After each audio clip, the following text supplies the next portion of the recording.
Hello, everyone. Thank you for joining us today. I'm Marla Gordon. I'm the Director of Clinical Services with Kendal at Home, and we are happy to have with us today Dr. Ann Kenny.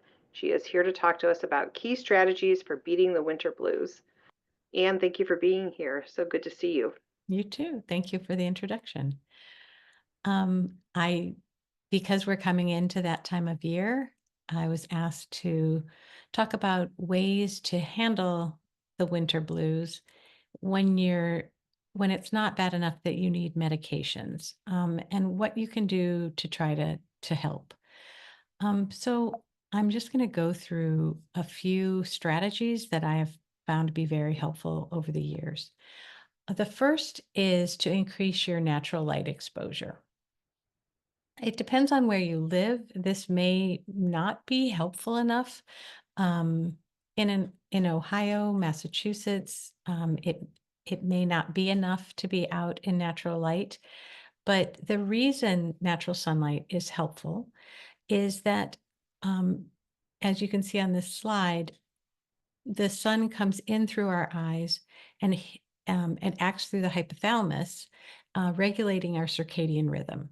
And as we lose sunlight in the winter months, it can disrupt our circadian rhythm, and that then disrupts some of the neurochemicals in our brain, including melatonin, serotonin, and our body temperature. And those are all signals for us to begin hibernation, basically. So to decrease our energy, to kind of uh, to increase our sleep, but it may not be better sleep.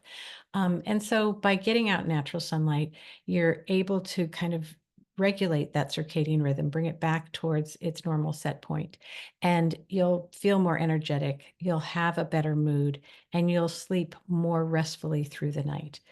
Um, and those are some of the symptoms, that decreased energy, that decreased mood, and um, either wanting to sleep too much and craving carbohydrates, or like breads and just wanting to eat comfort foods, things like that can happen. Sorry. Um, and those are the kind of the beginning of the winter blues, or what some people call seasonal affective disorder. Because we often live in places where we can't get enough natural light, even by going outside in the winter months, it can be very helpful to use what they call happy lights, or a light box, or therapeutic light box. And I find these to be very helpful. I personally use one in the winter. I get that decreased energy. I can't seem to get going in the morning. I get um, more irritable, less happy, and but mostly kind of feeling sluggish, and not I can usually wake up and be ready to go. But in the winter, without light therapy, I don't have that same waking up and being ready to start my day. So light boxes, I've I use light boxes, or I've encouraged my patients to use light boxes from Northern Lights Technologies, because when I was early in my career, I um, met a light researcher, and that's where she thought that there were reliable lights. They are a bit expensive. I have looked on Amazon and seen lights in ranges of like $30 to a couple of $100s. The lights from Northern Light Technologies are a few $100s, but I've owned my lights for 15 years, maybe 20. And they work beautifully and have never failed me. So it was a little bit of money, but it was definitely beneficial. What you need to know is when you use these lights, and again, I highly recommend them for if you have that sense of sluggishness, or sleeping too much, or low mood in the winter, you use your box in the morning. You go for um, most people about 30 minutes a day. I see you seem to. I've heard this from several people, you seem to know when you've had enough. For me, it's like 28 minutes. I know at 28 minutes, somehow I'm sitting there, I'm usually doing other things that I will recommend for the winter blues. And I'll notice, oh, it's like bing, I'm done. You need to sit in front of the lights at about 18 to 24 inches. So much like I'm sitting in front of this computer screen. I have seen lights that are considered lamps in a room, and I do not understand how that would. I understand that they would bring in a lot of light, but I do not understand how they would be good for, again, getting that 10,000 lux into your eye to your hypothalamus to start the process of um, keeping your circadian rhythm um, regulated. You do not look right into the light, though. You can just be sitting in front of the light and looking down and reading, writing, doing other things. Someone asked me, could you do it while walking on a treadmill, for example? And I suppose if you had the light set up so that it was in front of your face at 18 to 24 inches, you could also walk on a treadmill. Um, so getting a couple of other things you might be doing in the morning. Um, and the important thing is that you're looking for a lamp that has 10,000 lux of energy. There is some literature that says that if you then get sleepy too early or get kind of sluggish in the afternoon, you can try about 15 more minutes in the early evening at about 5 to 6. You don't want to use these lights all day. You do not want to use these lights into the evening because, again, they are trying to reset your circadian rhythm, and you don't want to set it off by having too much light at the wrong time. The second strategy is to stay active. Um, Exercising, little bursts of exercise, standing up and marching, um, I mean, if you can get outside, that is like hitting two of the recommendations at the same time, exercising and getting natural light. One of the recommendations will be to get social. So if you can do your activity in a group, as one of these pictures shows, that's also an idea of how to get a couple of things in at the same time. Um, and but think about any kind of movement, any kind of exercise is beneficial, again, to keep those neurohormones in a positive way. I do show a cross-country skiing at the bottom. That's another way to kind of embrace winter sports if you can, if it's safe and if you're safe. But doing things like cross-country skiing, snowshoeing, outdoor ice skating, things like that will get you out in natural light, in nature, and can be helpful as well. But again, you don't have to, we're not necessarily going for all the aerobic recommendations or strength training recommendations. This is, you can do what you want in the amount that you want, but moving will be helpful. Plan social activities. I can't say this enough, whether you decide to host a potluck at your house a couple times a month, and just to get people coming, whether that's in the or have people over for morning coffee.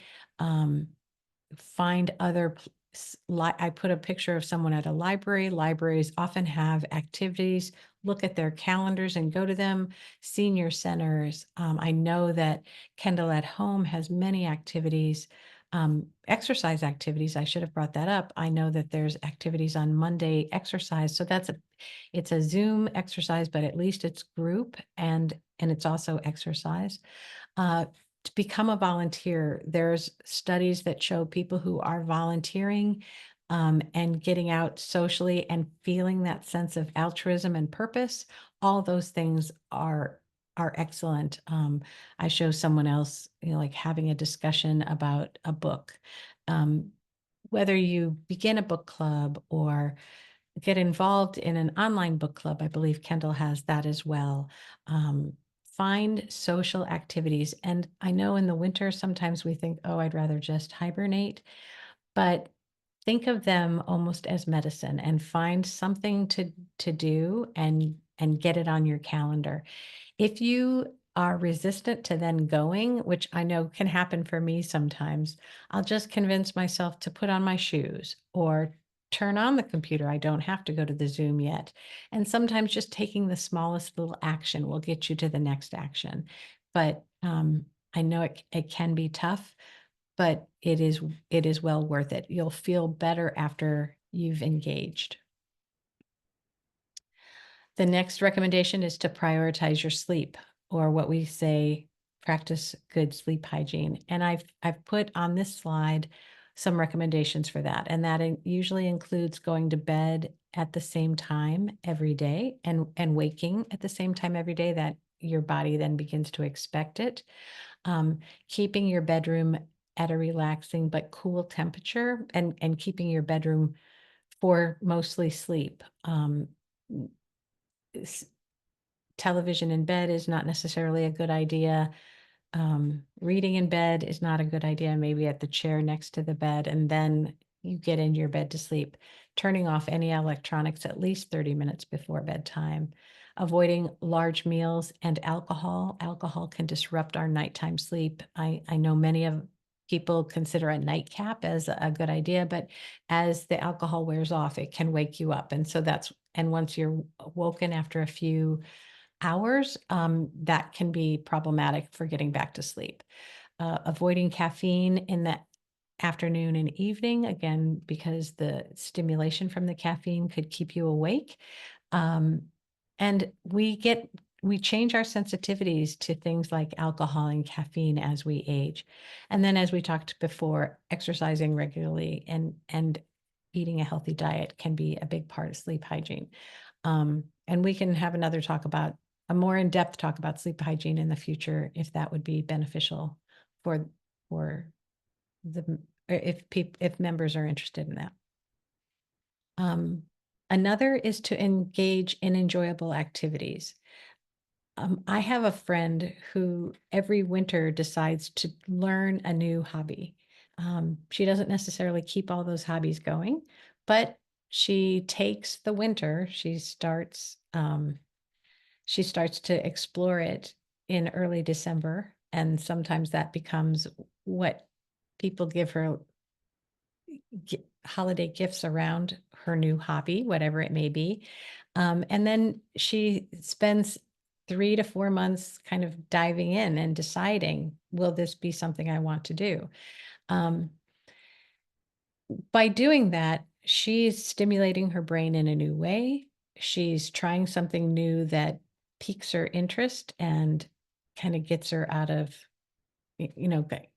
gets her stimulated. And um, and it gives her kind of a time of year where many people are saying, I'm lonely, I'm bored, I'm feeling blue, and she has something new to look forward to. Sometimes those activities can also be social. So if there, I know there's many knitting clubs where people come to learn new stitches, to um, just enjoy the company of others.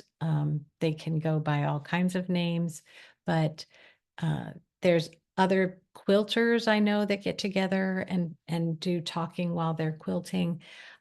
Taking a cooking class in a type of cuisine that you're not used to could be something social and a hobby, and then you can experiment with that. Um, Woodworking might be something, another picture, might be a little bit um, more labor intensive, but I know that some senior centers sometimes have woodworking centers or pottery centers, things like that. Those are hobbies. I show a picture of someone reading a book here. Again, having book discussions, or I know at a library near my home, they have discussions on articles in the Atlantic once a week. So look for activity, pursue hobbies, a new hobby that might be interesting to you. And then the other is creating a cozy environment. Um, and I'm gonna just it in Denmark, they call this hygge. I looked I heard that it can be pronounced several ways. So anyone who's Danish who says, "Oh my goodness," I heard that you can say it with several dialects, but hygge is what I found on the internet on how to say this, but it is to indulge in a little thing. I think in a conscious way to in activities that bring comfort, warmth, and peace. So maybe sipping a glass of wine and really enjoying all the flavors and the sensations, all the sensory aspects of that. Um, Indulging in a bubble bath where candles are lit and the water temperature is just right, and there might be soft music. Um, Having a fire, and just really enjoying the snapping of the logs and the sparks that come in the multiple colors. Um, we were talking about this with some of the care coordinators earlier, and somebody was saying that they have a little corner in a room where they can lock the door to that room for quiet and privacy. And they have just, a very sensory blanket, and that's where they read a book, and then they turn on a YouTube channel that has a fire, kind of with the fire sounds in the background. And I shared that I love to go to the Cornell Lab bird feeder on YouTube, that where it shows all the birds coming to feed. They have a daily webcam that just shows them feeding birds all day long from several bird feeders and squirrels. But I can see all kinds of animals showing up while I'm um, sitting reading a book, and I find that very enjoyable. So something like that can break up your day and keep you feeling full of joy. The next recommendation is to practice mindfulness in some way, shape, or form, and gratitude. Mindfulness can be meditation, it can be prayer, it can be singing, but to do it mindfully, to do it very deliberately, very thoughtfully. Another thing that we're going to talk about much more in depth, another way to have a mindfulness practice is journaling. And we're going to specifically talk about journaling in a few minutes. And then breathing techniques. There are several breathing techniques that you can find online about how to help you get to decrease stress and increase energy. Different breathing techniques will do different things. Some will calm you down, some can rev you up. But there's several things online. If you just go to YouTube or just Google that, you'll be able to find practices that you can try. And that's what I recommend you do. Experiment a little bit with different mindfulness techniques that you like. I like to use an app called Insight Timer. It has many free guided meditations. It has a timer for if you know how to meditate. It has instructions on how to meditate, and it's a free download. You can have a paid subscription as well, but it's not necessary. Um, I will talk more about journaling in a minute, but then I also want to talk about reflecting on positives, gratitude. Again, I'll talk about that a little bit more.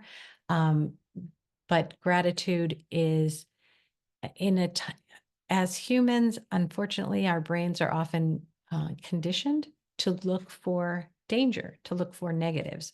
Um, but it helps us to look for positives, and gratitude is looking for those positives.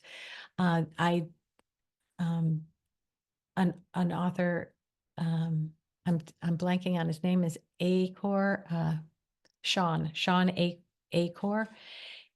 I put a link in here for a YouTube of his TED Talk. Um, so his name is Sean, SHAWN, Acor, ACHOR. Look for his TED Talk. It's a lot of positive tips and tricks from positive psychology, but he does talk about gratitude And he says that it shouldn't just be I'm grateful for something, but he recommends for 21 days you highlight 3 things every day. It only takes a few minutes.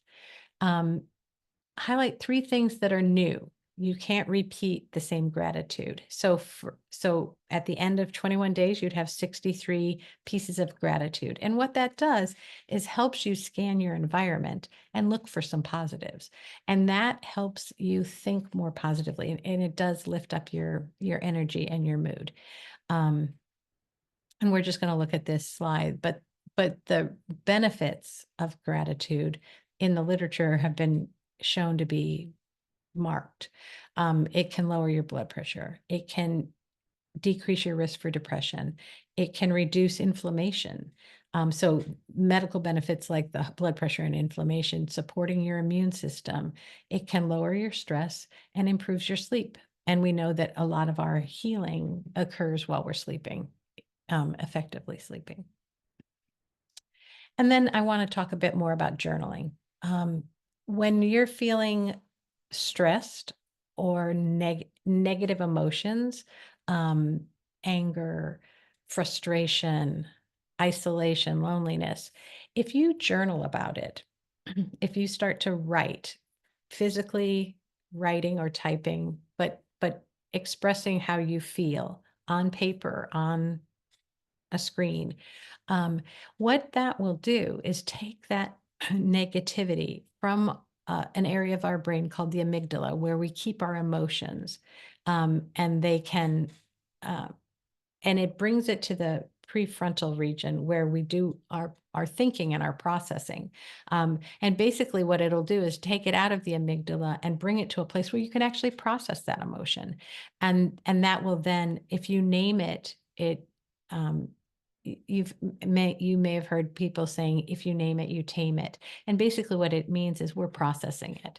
And then once you've processed an emotion, our we are built to be able to deal with them once we can get them kind of out of our amygdala and into our prefrontal region. So that's one reason to journal. If you're feeling negative, and in the winter, sometimes the blues, you can be feeling negative.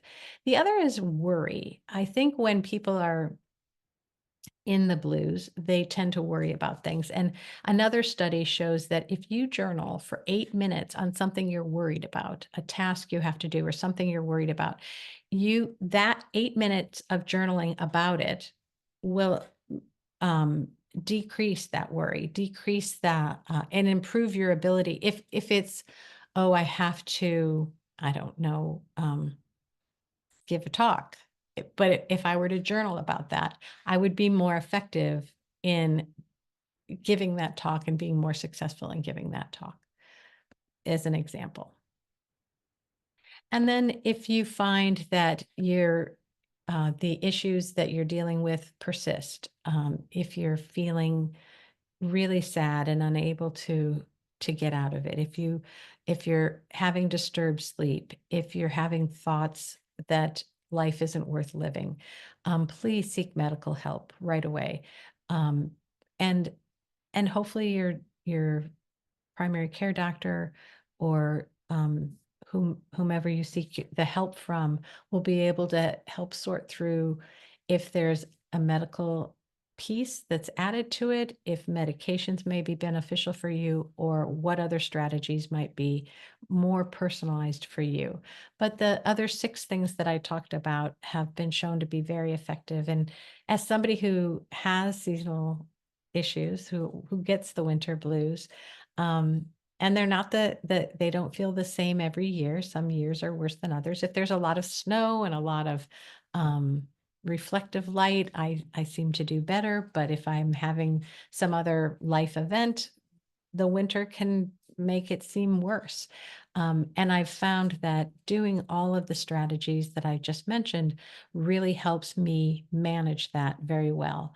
Um, and so but if it got worse, I would definitely seek medical attention. So with that, I think I'm at the end of this talk and I will stop sharing. And I appreciate you spending time with me, and I hope that you have a beautiful winter. Thank you so much for your time, Anne. I was hoping you would say I need to pack up and move to Hawaii, but since you didn't, I appreciate all of your tips and tricks that you shared today. Thank you so much. Thank you, everybody, for joining. Thank Good you. day. Thanks. Bye bye. Bye bye.